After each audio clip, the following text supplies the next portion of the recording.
नमस्कार, स्वागत है आप सबका दिन भर की तमाम बड़ी और अहम खबरों के साथ। मैं हूं कवीन सचान। शुरुआत हेडलाइन से। बीएमसी में किसी को बहुमत नहीं, शिवसेना बनी सबसे बड़ी पार्टी। महाराष्ट्र के दूसरे शहरों में बीजेपी का शानदार प्रदर्शन, कांग्रेस एनसीपी को झटका।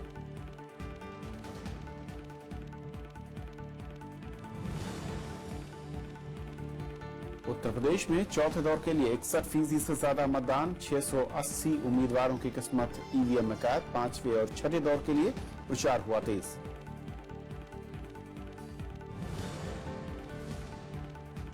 जम्मू कश्मीर के शोपियां में आतंकी हमला, 3 जवान शहीद, 1 महिला की मौत, 2 अधिकारी समेत 5 जवान घायल।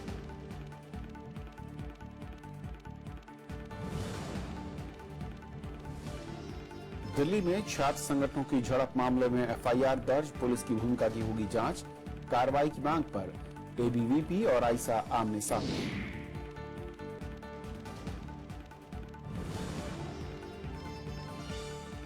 ब्रह्मांड में पृथ्वी के आकार के 7 और ग्रह, नासा को ग्रहों पर पानी होने की उम्मीद। 40 प्रकाश वर्ष दूर ग्रहों पर जिंदगी की संभावना।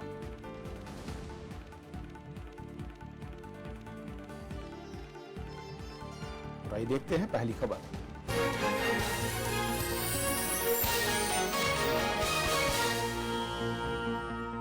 देश की सबसे अमीर नगरपालिका पर शिवसेना का दबदबा है। हालांकि बीएमसी में किसी भी पार्टी को स्पष्ट बहुमत नहीं मिला है, लेकिन महाराष्ट्र के दूसरे शहरों में बीजेपी का प्रदर्शन शानदार रहा। नतीजों से कांग्रेस, एनसीपी और एमएनएस को बड़ा झटका लगा है। इस बीच शिवसेना ने साफ कर दिया है कि मुंबई में उनकी ही पार्टी का उम्मीदवार मेयर बनेगा। दुनिया के सबसे अमीर नगरीय निकाय में से एक बीएमसी के लिए हुए चुनाव में शिवसेना सबसे बड़ी पार्टी बनकर उभरी है, लेकिन स्पष्ट बहुमत हासिल करने में वो नाकाम रही। 2 दशक बाद अलग चुनाव लड़ी बीजेपी दूसरे नंबर पर रही। सबसे ज्यादा नुकसान कांग्रेस को हुआ, वहीं एनसीपी और मनसे को भी निराशा हाथ लगी। बीएमसी चुनाव में शिवसेना को 84, कांग्रेस को 31, एनसीपी को 9, एमएनएस को 7, जबकि 14 सीटों पर निर्दलीय उम्मीदवारों को सफलता मिली। 2012 की बात करें तो 75 सीटों पर शिवसेना, 52 सीटों पर कांग्रेस, 31 सीटों पर बीजेपी, एनसीपी को 13, जबकि राज ठाकरे की महाराष्ट्र नवनिर्माण सेना को 28 सीटें मिली थीं। नतीजों के ऐलान के बाद दिल्ली से लेकर मुंबई तक शिवसेना और बीजेपी समर्थकों में जश्न का माहौल है। गेली 25 वर्ष आम्हाला यांना मुंबई आणि महाराष्ट्रामध्ये रुजवण्यामध्ये गेलेली आहेत। आणखी थोडे दिवस लागतील। वहीं मुंबई से सटे ठाणे में भी शिवसेना सबसे बड़ी पार्टी बनकर उभरी है। पुणे, नासिक, उल्हासनगर, अकोला, नागपुर, सोलापुर और अमरावती में बीजेपी को कामयाबी मिली है। इस प्रकार का भारतीय जनता पक्ष का प्रदर्शन रहा है, मैं अपने आप में मानता हूं कि बहुत ही अभूतपूर्व इस प्रकार का रहा है। महाराष्ट्र की अन्य महानगर पालिकाओं में बची हुई 9 में से 8 महानगर पालिकाएं भारतीय जनता पार्टी अपने बहुमत पर जीत रही है। मुंबई महानगर पालिका के चुनाव में पार्टी की हार की जिम्मेदारी लेते हुए मुंबई कांग्रेस अध्यक्ष संजय निरुपम ने इस्तीफे की पेशकश की है। वहीं पंकजा मुंडे ने परली में पार्टी को मिली हार के बाद इस्तीफे की पेशकश की। ऐसे कुछ लोग जो पार्टी से अपने आप को बड़ा समझने लगे हैं, उनके भीतरघात की वजह से और उनके पार्टी विरोधी प्रचार की वजह से ये सारा रिजल्ट निकल के आया। ये भी साफ साफ दिख रहा है और मैंने पूरी जवाबदारी एक अध्यक्ष होने के नाते स्वीकार की है और मैंने अपने रिजिग्नेशन की ऑफर दे दी। माझ्या जिल्ह्यामध्ये जिल्हा परिषद आणण्यात मला यश जरी आलं तरी परळीने जो 4-5 मतांचा कल आम्हाला द्यायला पाहिजे तो देऊ शकले नाही।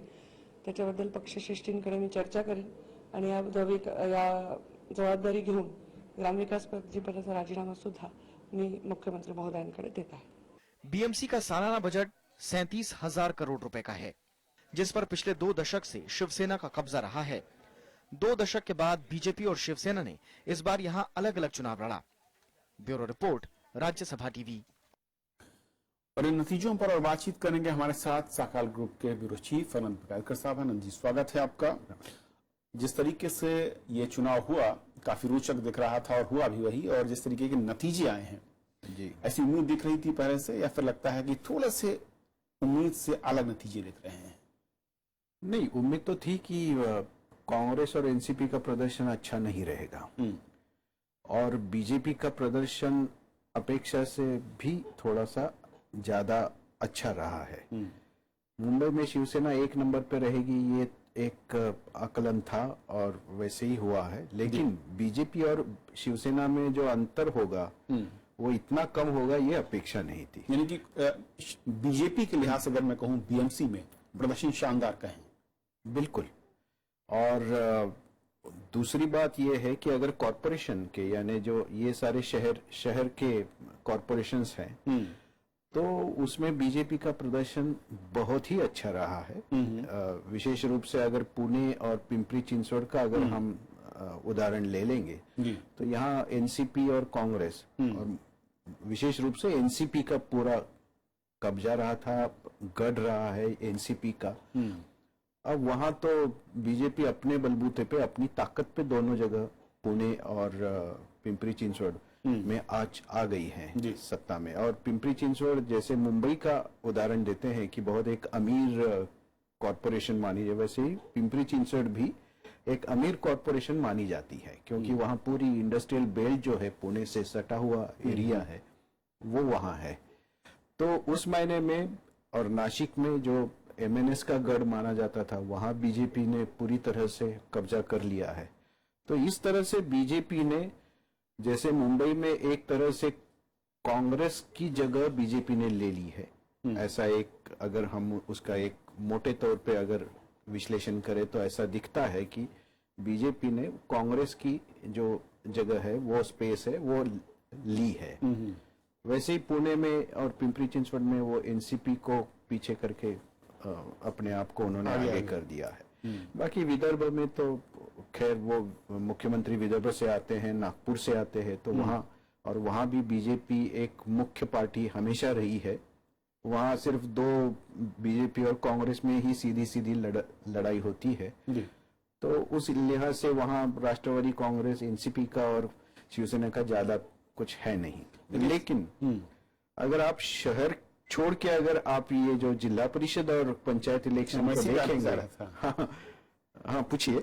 जिला परिषद में जो नतीजे में देख रहा हूं, बीजेपी 403 के आसपास का आंकड़ा दिख रहा है जो फिलहाल, कांग्रेस एनसीपी यहाँ पर 303 और 350।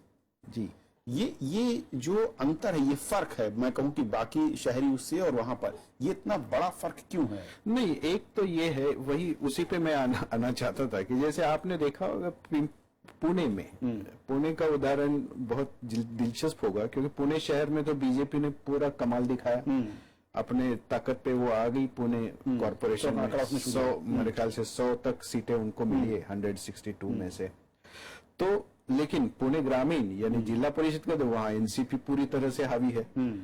तो इस तरह से ये एनसीपी और कांग्रेस की महाराष्ट्र के ग्रामीण इलाकों में जो एक इंस्टीट्यूशनल उनकी एक जो अपनी ताकत है, उस हिसाब से देखा जाए तो उनकी ताकत अभी भी बनी हुई बरकरार है। अगर कांग्रेस और एनसीपी दोनों का डीएनए तो एक ही है, सिर्फ 2 लेबल अलग है, लेकिन दोनों का जो स्वरूप है वो एक जैसा ही है। इसलिए दोनों के अगर आप सीट मिला लेंगे तो वो निश्चित तौर पे ज्यादा है। लेकिन फिर भी बीजेपी का यश बहुत ही उल्लेखनीय है, क्योंकि उनके पास उतनी संस्था की ताकत नहीं है और ग्रामीण इलाकों में उतना उनका कैडर भी नहीं है।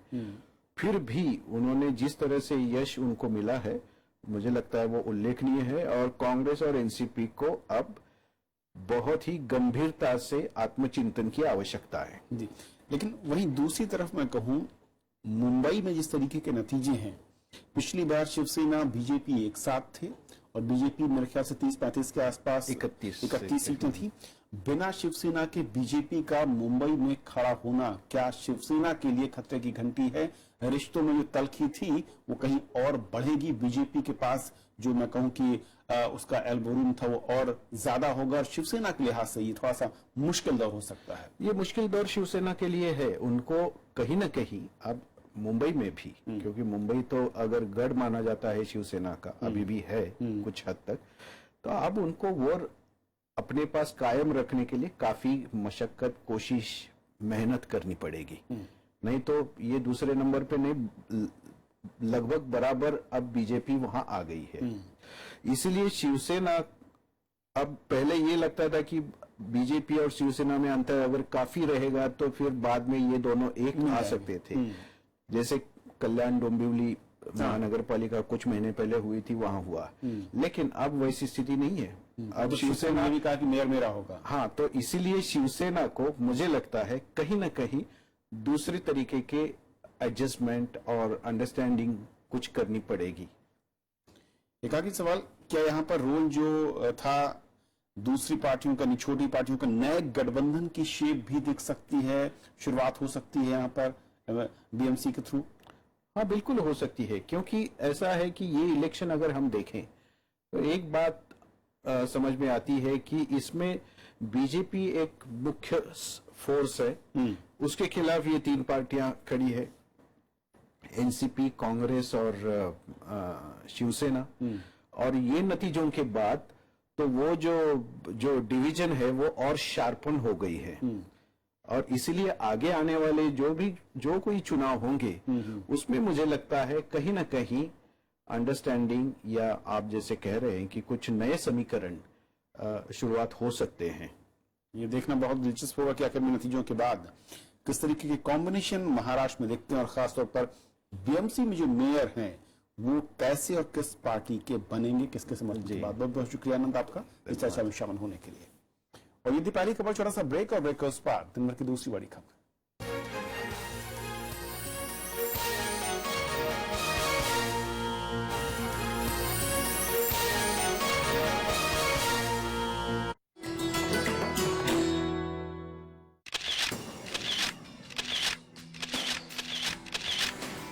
राष्ट्रपति भवन का ताम्र गुंबद आलीशान और बेजोड़,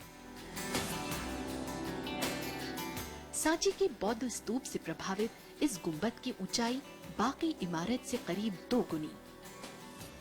6 अप्रैल 1929 को बनकर हुआ तैयार, ये शानदार गुंबद राष्ट्रपति भवन की स्थापत्य कला और खूबसूरती को लगाता है 4 चांद।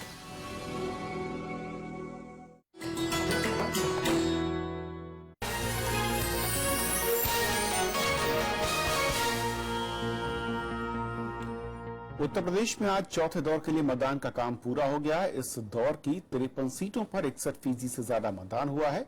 इन सीटों पर 199 निर्दलीय समेत 680 उम्मीदवार मैदान में थे। उत्तर प्रदेश में चौथे दौर की वोटिंग के साथ ही 403 में से 262 सीटों पर मतदान का काम पूरा हो गया। इस दौर में 12 जिलों की 53 सीटों पर लोगों का उत्साह देखते ही बना। इन सीटों पर 680 उम्मीदवारों की किस्मत ईवीएम में कैद हो गई। इनमें 81 महिला उम्मीदवार भी शामिल हैं। 59.9 in 2012 and 57.1% in 2014. As at 5 p.m., the voter turnout is 61% and counting.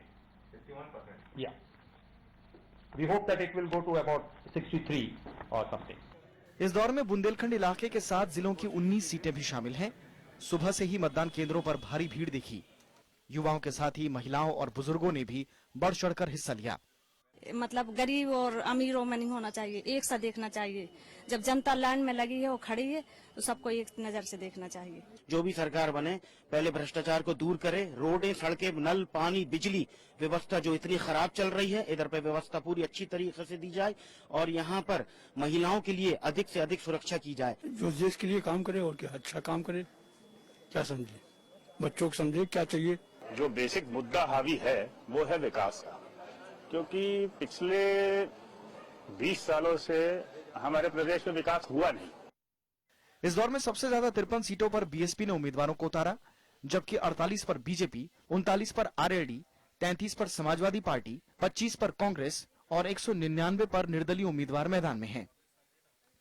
पिछले चुनावों की बात करें तो यहां पर समाजवादी पार्टी 24 सीटें जीतकर अव्वल रही थी, जबकि उसके बाद बीएसपी को 15, कांग्रेस को 6, बीजेपी को 5 और पीस पार्टी को 3 सीटों पर जीत मिली थी। चौथे चरण के मतदान के बाद अब सबकी निगाहें बाकी के 3 चरणों पर जा टिकी हैं। लगातार बेहतर हो रहे मत प्रतिशत को देखकर अंदाजा लगाया जा सकता है कि इस बार कास्ट लाइन को छोड़कर जनता ने विकास के नाम पर वोट दिया है और उम्मीद है कि आने वाली सरकार भी इस बात को ध्यान में रखेगी और विकास को तरजीह देगी। महोबा से मेरे सहयोगी पंचानन मिश्रा और इलाहाबाद से कृति मिश्रा के साथ मैं झांसी से कैमरामैन मनीष भल्ला के साथ रविंद्र सिंह शोरान, राज्यसभा टीवी। उत्तर प्रदेश में 5वें और छठे दौर के लिए चुनाव प्रचार चरम पर है। सभी दलों के दिग्गज रैलियां करने में जुटे हुए हैं और विकास के वादों के साथ एक दूसरे पर आरोपों की झड़ी लगा रखी है। उत्तर प्रदेश में 5वें और छठे दौर के लिए प्रचार तेज हो गया है। प्रधानमंत्री नरेंद्र मोदी ने बहराइच और बस्ती में रैली कर विरोधियों पर निशाना साधा। प्रधानमंत्री ने कहा कि अखिलेश यादव ने मजबूरी में कांग्रेस से गठबंधन किया है। उन्होंने कहा कि राज्य की जनता किसी भी अवसरवादी गठबंधन को स्वीकार करने वाली नहीं है। 27 साल यूपी बेहाल कहने वाले और सत्ता के दरमियान यूपी को बेहाल करने वाले, ये कहने वाले और करने वाले मिल गए हैं। अब उत्तर प्रदेश का हाल क्या होगा, इसका आप अंदाज लगा सकते हैं। कांग्रेस उपाध्यक्ष राहुल गांधी ने अमेठी में 3 चुनावी सभाएं की। उन्होंने कहा कि जैसे जैसे चुनाव हो रहा है, प्रधानमंत्री हताश होकर लोगों को तोड़ने में जुटे हैं। मोदी जी, अगर आप किसान का कर्जा माफ करना चाहते हो, आप हिंदुस्तान के प्रधानमंत्री हो, आपको उत्तर प्रदेश की सरकार की कोई जरूरत नहीं। मोदी जी से कहना चाहता हूं, मोदी जी, रिश्ता जताने से नहीं बनता है, रिश्ता निभाने से बनता है। समाजवादी पार्टी अध्यक्ष अखिलेश यादव ने बलरामपुर, गोंडा और फैजाबाद में रैली की। उन्होंने विकास के मुद्दे पर प्रधानमंत्री को बहस की चुनौती दी कि अगर प्रधानमंत्री चाहे विकास कार्यों में हमसे बहस करना चाहे, हम बहस के लिए तैयार हैं। वो अपना काम बताएं, हम अपना काम बताएंगे।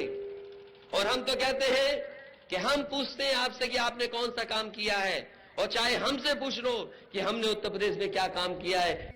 बीएसपी प्रमुख मायावती ने बहराइच और अंबेडकर नगर में रैली कर बीजेपी के साथ ही समाजवादी पार्टी और कांग्रेस गठबंधन पर भी तंज कसा। और वैसे भी अब इनके वरिष्ठ नेताओं के तो अभी से ही चेहरे के नूर तक भी उतरने लगे हैं, और अभी चुनाव में वास्तव में यहाँ बीजेपी के सुनामी वाले ही काफी बुरे दिन आने वाले हैं। उत्तर प्रदेश में 5वें दौर के लिए 27 फरवरी को वोट डाले जाएंगे। इस दौर में 11 जिलों की 51 सीटों पर वोटिंग होनी है। वहीं छठे दौर में 4 मार्च को 7 जिलों की 49 सीटों पर मतदान होना है। Bureau report, Rajya Sabha TV. Delhi के रामजस कॉलेज में एबीवीपी और आईसा छात्र संगठनों में झड़प मामले में पुलिस ने मामला दर्ज कर लिया है और जांच के आदेश दिए हैं। साथ ही पुलिस की ओर से हुई लापरवाही की भी जांच होगी। इस मामले में 3 पुलिसकर्मियों को निलंबित कर दिया गया है। दिल्ली की सड़कों पर उतरे ये हैं एबीवीपी और आईसा छात्र संगठन। दिल्ली पुलिस मुख्यालय के बाहर आईसा से जुड़े छात्रों ने प्रदर्शन कर एबीवीपी से जुड़े छात्रों के खिलाफ एफआईआर दर्ज करने की मांग की। 2 डिमांड्स हैं। मुख्य डिमांड पहला कि जितना भी एविडेंस दिल्ली पुलिस को हमने सबमिट किया, चाहे वो वीडियोस हो, चाहे वो फोटोज हो, या चाहे वो एक्चुअल में आई विटनेस टेस्टिमनीज हो, पुलिस उस पर एक्ट करे, एफआईआर फाइल करे। दूसरा, एक रिस्पॉन्सिबिलिटी फिक्स हो, क्योंकि कल जो डीयू में हुआ एक राइट था। छात्रों का प्रदर्शन बढ़ता देख पुलिस ने उन्हें प्रदर्शन न करने और जांच में सहयोग की अपील की। देखिए, कल जो इंसिडेंट हुआ है, उस इंसिडेंट में हमें कई कंप्लेंट्स आपके तरफ से मिला है और दूसरे तरफ से भी मिला है। तो ऐसी सूरत में जब एक इंसिडेंट हुआ और उसमें जो भी घटनाएं घटी, उस इंसिडेंट पे हमने एक एफआईआर किया है। उधर दिल्ली यूनिवर्सिटी के बाहर एबीवीपी के छात्रों ने प्रदर्शन कर आईसा से जुड़े छात्रों के खिलाफ मामला दर्ज करने की मांग की। हमारी तो यही मांग है कि जो वीडियो के अंदर जिन्होंने भी वो नारे लगाए हैं, उनके ऊपर केस दर्ज किया जाए और आगे से रामजस कॉलेज के अंदर या फिर दिल्ली यूनिवर्सिटी के अंदर ऐसे नारे कभी ना लगाए जाएं। रामजस कॉलेज में बुधवार को एक साहित्य सम्मेलन में जेएनयू के छात्र उमर खालिद और शैला रशीद को बुलाने का एबीवीपी ने विरोध किया। बाद में दोनों संगठनों के छात्रों के बीच झड़प और मारपीट हुई। अनु दीवान, राज्यसभा टीवी। सतलुज यमुना लिंक नहर की खुदाई के लिए पंजाब में घुसने की कोशिश कर रहे इंडियन नेशनल लोकदल के कार्यकर्ताओं को आज हिरासत में लिया गया। अभय चौटाला की अगुवाई में नेशनल लोकदल के कार्यकर्ताओं ने अंबाला से पंजाब के घग्गरसराय में नहर की खुदाई के लिए मार्च किया था, लेकिन पंजाब सीमा में तैनात सुरक्षा बलों ने उन्हें गिरफ्तार कर लिया। पंजाब पुलिस ने सुरक्षा को देखते हुए बॉर्डर को सील कर दिया था और बड़ी संख्या में पुलिस और अर्धसैनिक बल तैनात थे। साथ ही इलाके में धारा 144 लगा दी गई थी।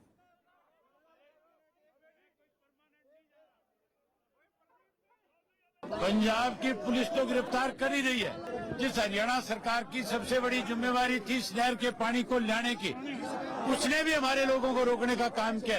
हम 100% 27 तारीख को जब सेशन होगा उस सरकार से पूछेंगे कि क्या तुम्हारी नीयत में खोट था। 1 अप्रैल से भारतीय स्टेट बैंक के साथ उसके 5 सहयोगी बैंकों का विलय का काम पूरा हो जाएगा, जिसमें state bank of Bikaner in Jaipur, state bank of Mysore, state bank of Travancore, state bank of Patiala और स्टेट बैंक ऑफ हैदराबाद शामिल हैं। इस विलय के साथ एसबीआई घरेलू स्तर के साथ वैश्विक स्तर पर बड़े बैंकों में शामिल हो जाएगा। इन 5 सहयोगी बैंकों के विलय के बाद एसबीआई की संपत्ति 37 लाख करोड़ रुपए हो जाएगी। इसके पास 22,500 बैंक शाखाओं और 58,000 एटीएम का विशाल नेटवर्क होगा, जिससे ग्राहकों की संख्या बढ़कर 50 करोड़ से ज्यादा हो जाएगी।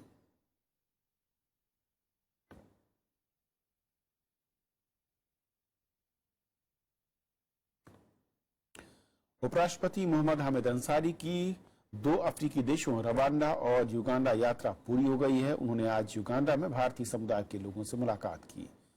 उन्होंने यहां महात्मा गांधी को श्रद्धांजलि दी। इससे पहले कल उन्होंने युगांडा के राष्ट्रपति योवेरी मुसेवेनी के साथ मुलाकात की। कंपाला में दोनों देशों के बीच व्यापार, निवेश, सूचना प्रौद्योगिकी, कृषि, रक्षा क्षेत्र और विकास सहयोग के क्षेत्र में मिलकर काम करने की बात पर सहमति बनी। युगांडा के पहले उपराष्ट्रपति ने रवांडा का दौरा किया था और इस दौरान भारत और रवांडा के बीच 3 अहम समझौतों पर दस्तखत किए गए थे।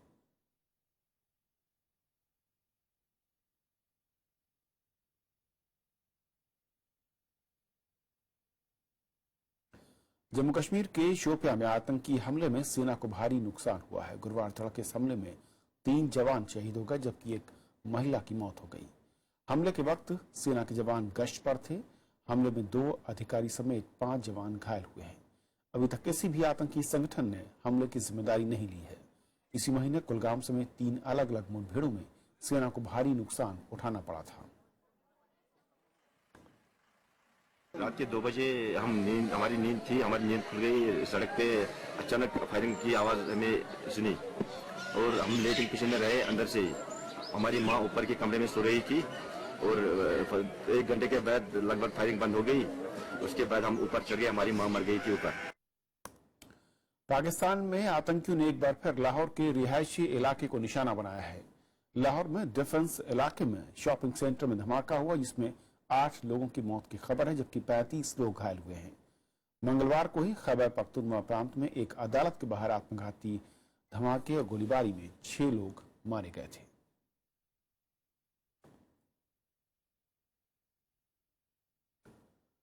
अमेरिकी अंतरिक्ष एजेंसी नासा ने पृथ्वी के आकार के 7 ग्रहों का पता लगाया है। ये सभी ग्रह पृथ्वी से 40 प्रकाश वर्ष दूर हैं। नासा के मुताबिक जिनमें 3 ग्रहों पर जीवन संभव है। ये पहला मौका है जब पृथ्वी के आकार के इतने सारे ग्रहों का पता लगाया गया है। दूसरे ग्रहों पर जिंदगी की खोज में जुटे वैज्ञानिकों को बड़ी कामयाबी मिली है। नासा ने पृथ्वी जैसे दिखने वाले 7 ग्रहों का पता लगाया है। वैज्ञानिकों के मुताबिक पृथ्वी से करीब 40 प्रकाश वर्ष दूर इन ग्रहों पर पानी के अंश मिलने से जीवन की संभावना बढ़ गई है। These planets are among the best of all the planets we know to follow up, to see, for example, with the James Webb Space Telescope that we're going to launch last year, the atmospheres, and also to look at biosignatures if there are any. विज्ञान पत्रिका nature में छपे शोध के मुताबिक ये सभी ग्रह ट्रैपिस्ट 1 नामक ड्वार्फ तारे की परिक्रमा कर रहे हैं। 6 ग्रहों में धरातल का तापमान 0 से 100 डिग्री सेल्सियस हो सकता है। इन 7 एक्सोप्लैनेट्स की संरचना बेहद सख्त है।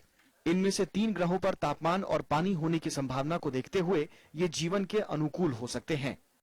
So TRAPPIST-1 is much cooler, much smaller than our sun, and so the planets in its habitable zone are much closer to it, very close to it, with very short orbital periods. And in this graphics, what you can see are the planets which were found around TRAPPIST-1, with the 3 of them which are in the habitable zone. वैज्ञानिकों ने chilli में लगी telescope Trappist के जरिए अंतरिक्ष से आने वाले प्रकाश और उसकी चमक के आधार पर यह खोज की। अगले कुछ दशकों में इन ग्रहों में मौजूद वातावरण के बारे में अनुसंधान किए जाएंगे। खगोल वैज्ञानिकों ने पहले भी सौर मंडलों का पता लगाया है, लेकिन ये पहला मौका है जब पृथ्वी के आकार के इतने सारे ग्रहों को खोजा गया है। Bureau report, Rajya Sabha TV. हमारे सौरमंडल से बाहर अभी तक 400 से ज्यादा ग्रहों की खोज हो चुकी है, जिनमें से कुछ गैस और कुछ बर्फ से बने हुए हैं। साथ ही कुछ सुपर अर्थ की भी खोज हुई। वैज्ञानिक जीवन के अनुकूल ग्रहों की खोज लगातार जारी है।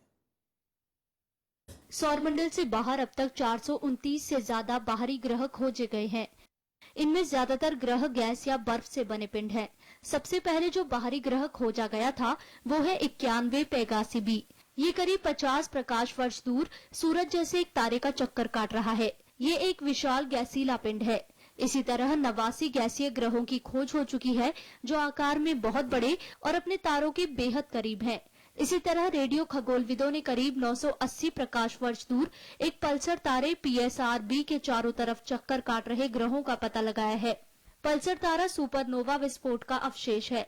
इसके चारों ओर चक्कर काट रहे 3 ग्रहों की खोज हो चुकी है। इसमें सबसे पुराना मैथुसेला ग्रह है। वहीं कुछ सुपर अर्थ्स की खोज हो चुकी है। इसका द्रव्यमान पृथ्वी से 10 से 20 गुना अधिक होता है।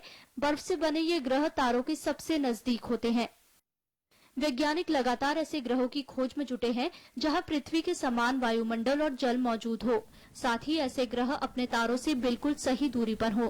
खगोलविदों को उम्मीद है कि ब्रह्मांड में पृथ्वी सरीखे बाहरी ग्रहों की संख्या दूसरे ग्रहों की संख्या के मुकाबले ज्यादा होगी।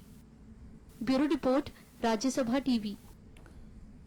भारत और ऑस्ट्रेलिया के बीच आज से टेस्ट सीरीज की शुरुआत हो गई। पुणे टेस्ट में ऑस्ट्रेलिया ने टॉस जीतकर पहले बल्लेबाजी का फैसला किया और पहला दिन पूरी तरह से टीम इंडिया के गेंदबाजों के नाम रहा।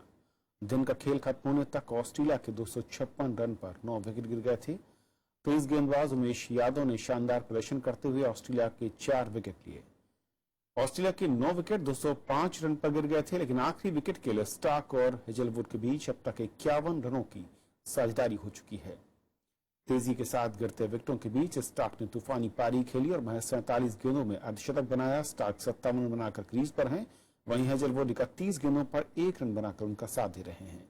ऑस्ट्रेलिया के लिए मैट वेनिशा ने सबसे ज्यादा 68 रन बनाए, तो वार्नर ने 38 और कप्तान स्मिथ ने 27।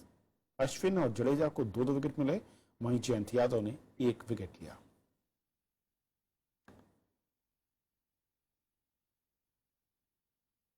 तो खबरों के आज के सफर में इतना ही। नमस्कार।